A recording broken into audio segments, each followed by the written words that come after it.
मेरे प्यारे बच्चे, जब तुम पूर्ण भाव से मेरे चित्र को देखते हो तो मैं भी तुम्हें देखता हूँ और तुमसे बात करता हूँ। तब मैं तुम्हें अपने दर्शन भी दे रहा होता हूँ। मेरे बच्चे, समय सब कुछ बदल देगा। तुम्हारी परेशानी भी खत्म हो जाएगी। बस सब्र रखो।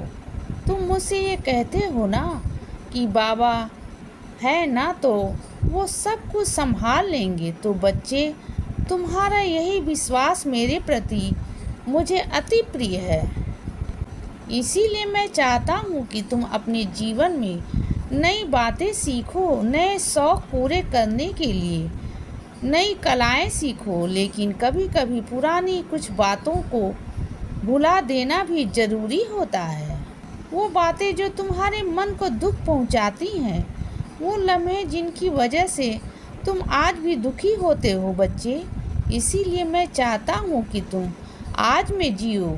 मेरे बच्चे, कुछ बच्चे हैं जो रो रो कर दूसरों के सामने अपने दुख बताते हैं और उनसे मदद मांगते हैं और मदद न मिलने पर दुखी होते हैं। इसीलिए मैं अपने उन बच्चों से ये कहना चाहता हूँ कि सीधा मेरे पास क्यों नहीं आते।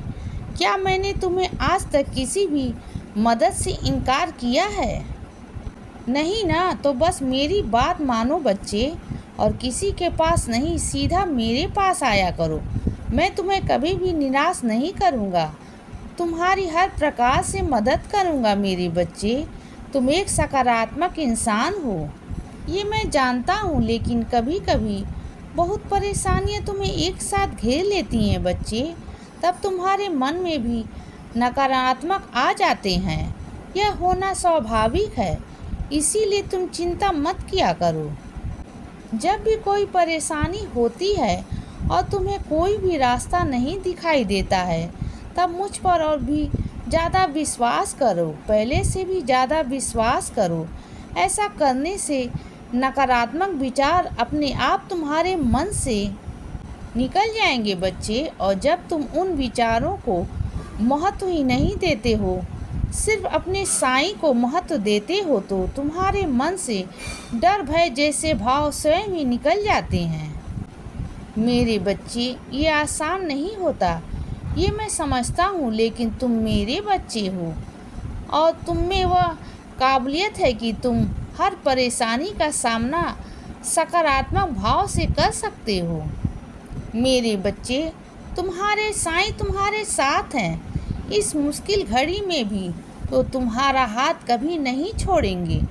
तुम पूछते हो ना कि बाबा आप कहाँ हो, आप शांत क्यों बैठे हो? लेकिन बच्चे, मैं तब भी तुम्हारे लिए ही काम कर रहा होता हूँ, शांत बैठकर। इसीलिए बच्चे, अपने जीवन में सिर्फ श्रद्धा और सब्र रखो। यह वक्त भी गुजर जाएगा और सुख के दिन दोबारा तुम्हारे जीवन में आएंगे। तुम देखना, इसी महीने के अंदर तुम्हारे जीवन में एक बहुत बड़ी खुशखबरी आएगी, जिससे तुम्हारे जीवन की पूरी दिशा ही बदल जाएगी बच्चे। और तुम जहाँ जाना चाहते हो उस ओर तुम्हारे कदम चल पड़ेंगे। मेरे बच्चे, अपनी किस्मत की डोर तुमने हाथों में दे रखी है, यह बोलकर कि बाबा मैंने आपको अपना सब कुछ सौंप दिया है। तो बच्चे, बस चिंता मत करो। अब माँ लक्ष्मी का आशीर्वाद भी तुम्हारे घर पर सदैव के लिए होने वाला है। इसीलिए अब चिंता मत करो। मैं जानता हूँ कि तुम थक गए हो, लेकिन विश्वास करो, मैं तुम्हें कभी भी गिरने नहीं दूंगा। मेरे नाम के सहारे बस आगे बढ़ते रहो बच्चे। इसीलिए सदा खुश रहो और हमेशा मुस्कुराते रहो। मेरा आशीर्वाद हमेशा तुम्हारे साथ है बच्चे। अब रात हो गई है मेरे बच्चे, अब सो जाओ। शुभ रात्रि।